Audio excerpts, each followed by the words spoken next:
যুবরাজ। এরপর পরিচারক মাথা নত করে বিদায় নেয়। তার চোখে যেন বড় এক দৃঢ় সংকল্প। এবার আর লুকোচুরি নয়, মেঘবতীর কাছে আমি সত্যি নিয়েই ফিরব, আর ওকে আমার হৃদয়ের কথাটাও বলবো। যা হওয়ার হবে, কিন্তু এবার আর মিথ্যার আশ্রয় নেব না। আমাদের গুরুদেবের অনুমানই ঠিক ছিল তাহলে। এই দিয়ে যুবরাজ দ্বিতীয়বার একই জায়গায় যাচ্ছেন, ব্যাপার কি বলতো? বৃষ্টির ফোঁটা পড়তে থাকে শুধু তাদের চারপাশে। যুবরাজ কি সত্যি সেই গ্রামে গিয়েছিলেন? হ্যাঁ গো। আমি চাই তুমি গোপনে খোঁজ নাও যুবরাজ ঠিক কোথায় যাচ্ছেন প্রতিবার। তাহলে আর কোনো যজ্ঞের প্রয়োজনই হবে না। রাজ্যের সবাই আমাকে দেবতার প্রতিনিধি বলে মানবে চিরকালের জন্য। চমকে গিয়ে পড়ল। এ কি রে? বরুণের সাথে মিলনের আনন্দে তার স্বপ্নেও প্রশান্তি। পরদিন সকালে ছায়াবনের প্রান্তে দক্ষের দুই শিষ্য গাছের আড়ালে লুকিয়ে বরুণকে অনুসরণ করছে। বরুণ ঘোড়ায় চড়ে কুড়ে ঘরের দিকে এগোচ্ছে। ওই দেখ দেখ, যুবরাজ সেই কুড়ে ঘরের দিকেই যাচ্ছেন। আমাদের গুরুদেবের অনুমানই ঠিক ছিল তাহলে। এই দিয়ে যুবরাজ দ্বিতীয়বার একই জায়গায় যাচ্ছেন, ব্যাপার কি বলতো?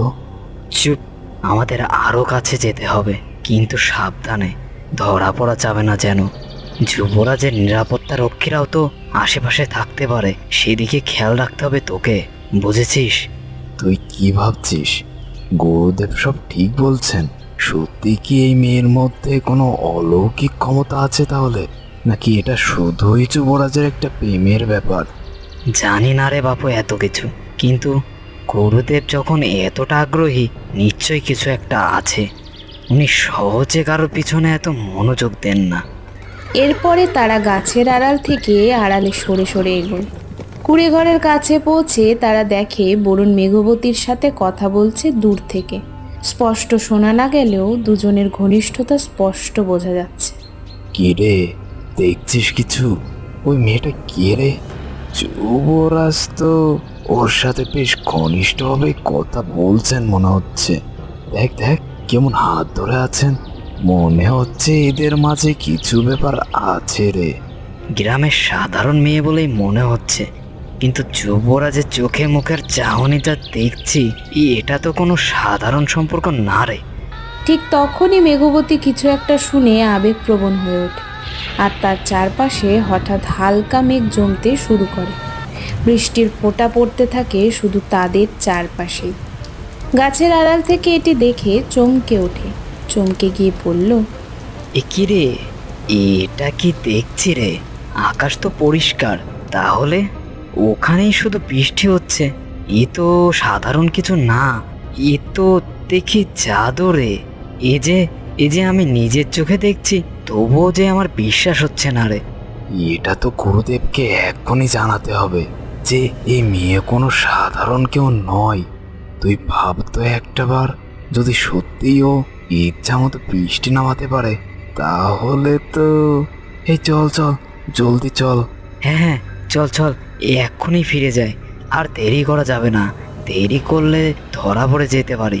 এই দৃশ্য যে গুরুদেবকে দেখাতে না পারলে উনি তো আমাদের কথা বিশ্বাসও করবেন না। এরপর দুই শিষ্য সেখান থেকে পিছু হটে জঙ্গলের দিকে ছুটে যায়। বরুণ ঘোড়া থেকে নেমে মেঘবতীর দিকে এগিয়ে যায়। মেঘবতী দূরত্ব বজায় রেখে দাঁড়িয়ে থাকে। মেঘবতী, মেঘবতী, আমি ফিরে এসেছি, দেখো, আমি কথা রেখেছি। কথা রেখেছেন নাকি আরো একটা মিথ্যা বলতে ফিরে এসেছেন যুবরাজ? কাল বাজারে সবার মুখে মুখে শুনলাম আপনার আসল পরিচয়। সেটি শোনার পর কতটা বোকা লেগেছিল নিজেকে জানেন? এটি শুনে বরুণ থমকে যায় এবং বুঝতে পারে মেঘবতী সত্যিটা জেনে গেছে। তুমি তাহলে সব জেনে গেছো মেঘবতী? আমি জানি তোমার কাছে ক্ষমা চাওয়ার অধিকার হয়তো আমার নেই, কিন্তু আমাকে একটু বলার সুযোগ দাও। শুধু একটাবার আমার কথা শোনো। কেন লুকিয়েছিলেন বলুন তো? আমি কি এতটাই তুচ্ছ ছিলাম যে সত্যি জানানোর বলে যোগ্যও মনে হয়নি? নাকি ভেবেছিলেন একটা গরিব গ্রামের মেয়ের সাথে সময় কাটাতে সত্যি বলার কোনো দরকার নেই? না না মেঘবতী, তা নয়, কখনো তা নয়। বিশ্বাস করো, প্রথমে আমি ভয় পেয়েছিলাম, যদি তুমি জানতে পারো আমি যুবরাজ তাহলে হয়তো আমার সাথে সহজভাবে কথা বলতে না, তুমি আমার সাথে সেই দাসী প্রভুর মতো ব্যবহার করবে। এই জন্যই আমি ভয় পেয়েছিলাম বড্ড। না না, তোমাকে নিয়ে নয়, আমি ভয় পেয়েছিলাম কারণ রাজপ্রাসাদে সবাই আমার সাথে একটা নির্দিষ্ট দূরত্ব রেখে চলে, সম্মান দেখায়, কিন্তু সত্যিকারের বন্ধুত্ব বা ভালোবাসা সেটা আমি কখনো পাইনি। আর সেটা তোমার সাথে যখন কথা বলছিলাম প্রথমবার মনে হয়েছিল কেউ আমাকে বরুণ হিসেবে দেখছে, যুবরাজ হিসেবে নয়। আর এজন্যই আমি সেই অনুভূতিটা হারাতে চাইনি। কিন্তু সেটা তো আমার সিদ্ধান্ত হওয়া উচিত ছিল, তাই না? আপনি নিজে থেকে ঠিক করে দিলেন না আমি কিভাবে প্রতিক্রিয়া দেখাবো। আমাকে সেই সুযোগটাই দিলেন না প্রমাণ করার যে আমি আপনাকে বরুণ হিসেবেই দেখব, পদবি দেখে নয়। তুমি সম্পূর্ণ ঠিক বলেছ। আমার উচিত ছিল প্রথম দিনেই সত্যিটা বলা, তোমাকে বিশ্বাস করা, তোমাকে সেই সুযোগটা দেওয়া। বিশ্বাস করো মেঘবতী, আমার ভয়ই আমাকে ভুল পথে নিয়ে গেছিল। মেঘবতী, আমি সত্যি দুঃখিত, আমি হৃদয় থেকে বলছি তোমার, আমি দুঃখিত। আমি জানি না এখন কি বিশ্বাস করব বলুন। আপনি একজন যুবরাজ, আমি একজন সাধারণ অপয়া মেয়ে যাকে গ্রামের মানুষ পর্যন্ত ভয় পায়।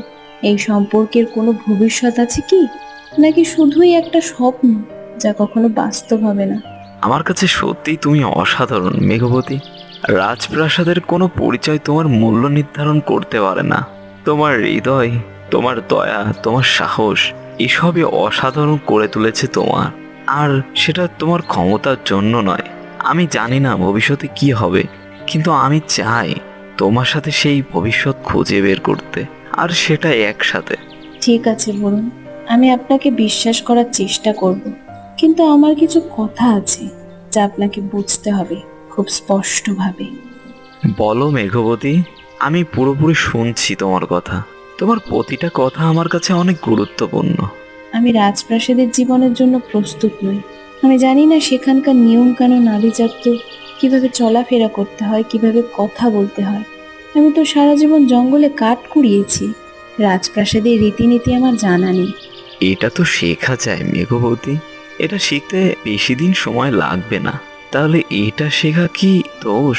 শুধু নিয়ম কানুন শেখার কথা বলছি না বলুন, আমার এই ক্ষমতা যদি রাজপ্রাসাদের মানুষরা জানতে পারে তারা আমাকে কিভাবে দেখবে তা নিয়ে আমার ভীষণ ভয় হয়।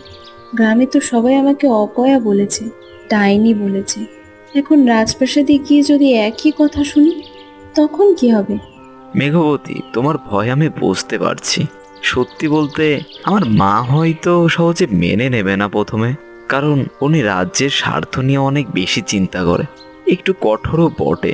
কিন্তু আমি প্রতিজ্ঞা করছি তোমায়, আমি তোমার পাশেই দাঁড়িয়ে থাকবো, সে যত বাধায় আসুক না কেন।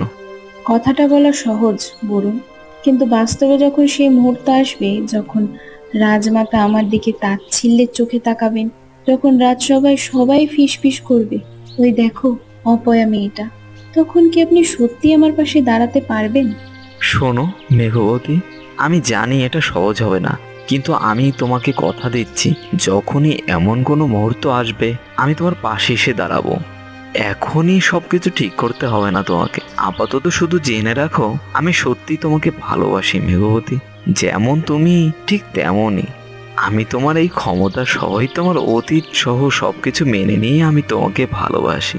আমিও আপনাকে ভালোবাসি বলুন, সত্যিই ভালোবাসি, কিন্তু দয়া করে আর কখনো আমার কাছে কিছু লুকাবেন না। আমি মিথ্যার চেয়ে কঠিন সত্যি সহ্য করতে পারবো, কিন্তু বিশ্বাসঘাতকতা সহ্য করতে পারবো না। কথা দিলাম মেঘবতী, আজ থেকে তোমার আর আমার মধ্যে কোনো গোপনীয়তা থাকবে না। দুজনে কিছুক্ষণ নীরবে দাঁড়িয়ে থাকে, একে অপরের উপস্থিতি অনুভব করে। দূরে দাদু হেমন্ত জানালা দিয়ে এই দৃশ্য দেখে মৃদু হাসেন।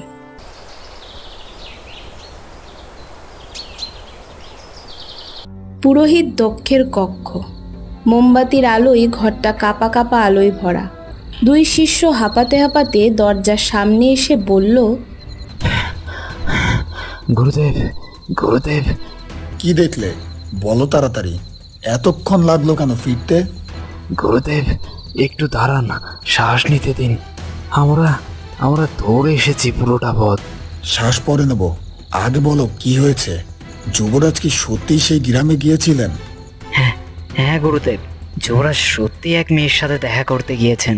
কিন্তু শুধু তাই নয়, সে মেয়ের এক অদ্ভুত ক্ষমতা আছে। কিরকম ক্ষমতা? স্পষ্ট করে বলো, আন্দাজে কথা বলো না। আমরা নিজের চোখে দেখেছি গুরুদেব, আকাশ সম্পূর্ণ পরিষ্কার ছিল, একটুও কোথাও মেঘ ছিল না। কিন্তু সেই মেয়ের চারপাশে হঠাৎ মেঘ জমে বৃষ্টি নামলো, শুধু তার আশেপাশে, আর কোথাও এক ফোঁটাও বৃষ্টি নাই। হ্যাঁ গুরুদেব, আর যখনই তার মুখে কষ্টের ছাপ এবং চোখের জল, ঠিক তখনই বৃষ্টি নামলো। মনে হচ্ছিল যেন আবেগের সাথে আবহাওয়া বাঁধা। বৃষ্টি নামানোর ক্ষমতা? এই খরা ক্লিষ্ট রাজ্যে যদি এমন একজনকে নিয়ন্ত্রণ করা যায়, তাহলে তো আমার আর কোনো যজ্ঞের ভান করাই দরকার হবে না। সরাসরি ক্ষমতা আমার হাতের মুঠোয় চলে আসবে। রাজ্যের সবাই আমাকে সাক্ষাৎ দেবতা মনে করবে। গুরুদেব, গুরুদেব, আমরা কি এবার মহারাজকে জানাবো এই বিষয়ে? এত বড় একটা খবর। না, এখন কাউকেই কিছু বলবে না। এই তথ্য শুধু আমার কাছেই থাকবে। বোঝা গিয়েছে? মহারাজকে জানালে তিনি হয়তো ওই মেয়েকে সরাসরি রাজপ্রাসাদে ডেকে নেবেন, সম্মানের সাথে ব্যবহার করবেন। তাতে আমার কি লাভ হবে? তাহলে আমরা কি করব গুরুদেব? আর আপনার পরিকল্পনা কি? আমাকে ভাবতে দাও। এই মেয়েকে যদি আমি অশুভ শক্তির অধিকারী হিসেবে প্রমাণ করতে পারি, প্রজাদের চোখে তাকে ভয়ঙ্কর করে তুলতে পারি, তাহলে যুবরাজের ভালোবাসা কোনো কাজে আসবে না। রাজ্যের মানুষই তাকে প্রত্যাখ্যান করবে। আর তারপর সেই ক্ষমতা আমি নিজের কাজে ব্যবহার করার সুযোগ পাবো। তোমরা এখন যাও, বিশ্রাম নাও, কিন্তু কাল থেকে আরো নজর রাখবে যুবরাজ আর ওই মেয়ের উপর। আমাকে প্রতিটা খুঁটিনাটি বিষয় জানাবে। গুরুদেব, এবার আসি তাহলে। দুই শিষ্য মাথা নত করে দ্রুত কক্ষ ত্যাগ করে। দক্ষ একা দাঁড়িয়ে থাকে, তার মুখে এক ভয়ঙ্কর পরিকল্পনার ছাপ। গভীর রাত।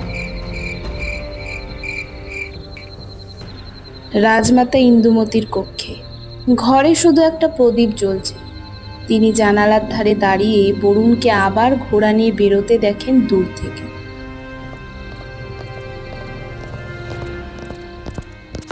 আবার বেরোচ্ছে বরুণ এত রাতে? এবার তো বলেই গেছে আমাদের, কিন্তু তবুও কিছু একটা আমার কাছে স্পষ্ট হচ্ছে না। ওর চোখে যে ব্যাকুলতা দেখেছি, সেটা শুধু প্রজাদের দেখতে যাওয়ার ব্যাকুলতা নয়, অন্য কিছু রয়েছে মনে হচ্ছে। দরজায় মৃদু টোকা পড়ে। রাজমাতা ডেকেছিলেন? এত রাতে কি প্রয়োজন? হ্যাঁ, কাছে এসো। আমার একটা বিশেষ কাজ আছে তোমার জন্য, আর এটা অত্যন্ত গোপনীয়। বলুন রাজমাতা, আমি তো আপনার প্রতি বিশ্বস্ত। আপনি আমাকে বলতে পারেন। আমি চাই তুমি গোপনে খোঁজ নাও, যুবরাজ ঠিক কোথায় যাচ্ছেন প্রতিবার, কে সেই মানুষ যার সাথে তিনি দেখা করেন, কি তাদের সম্পর্ক। কিন্তু সাবধানে, উনি যেন কোনোভাবেই টের না পান যে তাকে অনুসরণ করা হচ্ছে। যথাজ্ঞা রাজমাতা। তবে গুরুদেব দক্ষকে কি এই বিষয়ে জানাবো? তিনিও তো যুবরাজের মঙ্গল চান। না, গুরুদেব দক্ষকেও এই বিষয়ে কিছু জানানো যাবে না। এটা শুধু তুমি আর আমি জানবো, আর কেউ না। গুরুদেবকে কেন নয় রাজমাতা? তিনি তো এত বছর ধরে রাজ পরিবারের বিশ্বস্ত উপদেষ্টা। কারণ আজকাল গুরুদেবের আচরণে আমি কিছু একটা অস্বাভাবিকতা লক্ষ্য করছি। তার চোখের চাহনি, তার প্রশ্ন করার ধরন, সব কিছুতে যেন একটা লুকানো উদ্দেশ্য আছে। যতক্ষণ না নিশ্চিত হচ্ছি, ততক্ষণ কাউকে সম্পূর্ণ বিশ্বাস করা ঠিক হবে না, এমনকি তাকেও না। আমি বুঝেছি রাজমাতা, আপনি চিন্তা করবেন না। আমি সাবধানে সব খোঁজ নিয়ে আসব, কাউকে কিছু না জানিয়ে। ধন্যবাদ। তুমি জানো, বরুণ আমার একমাত্র সন্তান। ওর জীবনে কি ঘটছে আমাকে যে সবটা জানতেই হবে। যদি সত্যিও কারোর প্রেমে পড়ে থাকে, আমি চাই সেটা জানতে, বিচার করতে নয়, শুধু বুঝতে। যথাজ্ঞা রাজমাতা, আমি এক্ষুনি ব্যবস্থা করছি। কাল সকালের মধ্যেই আপনাকে খবর দেব। দাসী কথা বলে চলে যায়। রাজমাতা আবার জানলার বাইরে তাকিয়ে মনে মনে বললেন, আমার ছেলের জীবনে কি ঘটছে আমাকে জানতেই হবে, তা সে যত কঠিন সত্যই হোক না কেন। আর যদি সত্যিই কেউ তাকে সুখী করতে পারে, তাহলে হয়তো আমারও নিজের কঠোরতা একটু কমানো উচিত। গভীর রাত। প্রাসাদের এক গোপন অন্ধকার কোণ। পুরোহিত দক্ষ মোমবাতির আলোয় তার শিষ্যদের নিয়ে গোপন মন্ত্রণায় বসেছে। একটা পুরনো রহস্যময় পুঁথি টেবিলে খোলা, তার পাতাগুলো হলুদ হয়ে গেছে সময়ের সাথে। দক্ষ পুঁথির পাতা উল্টাতে উল্টাতে থেমে যায়। একটা বিশেষ পাতায় তার আঙুল স্থির হয়। এই তো সেই মন্ত্র যা দিয়ে প্রাকৃতিক শক্তিকে বশ করা যায়। আমি যদি এই মেয়েটির ক্ষমতা নিজের আয়ত্তে আনতে পারি, তাহলে আর কোনো যজ্ঞের প্রয়োজনই হবে না। রাজ্যের সবাই আমাকে দেবতার প্রতিনিধি বলে মানবে চিরকালের জন্য। কিন্তু গুরুদেব, যদি যুবরাজ জানতে পারে আপনি এই মেয়েটির ক্ষতি করার পরিকল্পনা করছেন, তাহলে তিনি কখনোই আপনাকে ক্ষমা করবেন না। যুবরাজ কিছুই জানতে পারবে না যতক্ষণ না আমি প্রস্তুত। আর তারপর অনেক দেরি হয়ে যাবে। যখন আমার হাতে সেই ক্ষমতা চলে আসবে, তখন যুবরাজের অনুমতির প্রয়োজনই হবে না কোনো কিছুর জন্য। গুরুদেব, গুরুদেব ঠিক কি পরিকল্পনা করছেন আপনি? আমরা কি জানতে পারি? সময় হলে জানাবো। আপাতত শুধু এটুকু জেনে রাখো, আগামী পূর্ণিমার রাতে যখন চাঁদের আলো সবচেয়ে তীব্র হবে, তখনই আমি আমার পরিকল্পনা কার্যকর করব। ওই মেয়ের ক্ষমতা, ওর জীবনী শক্তি সব কিছু আমি নিজের করে নেব। দক্ষ পুঁথির একটা পাতায় আঙুল রাখে। তার মুখে একটা অশুভ হাসি স্থির হয়ে থাকে। মোমবাতির শিখা হঠাৎ কেঁপে ওঠে, যেন ঘরের ভেতরেই একটা অশুভ বাতাস বয়ে গেল।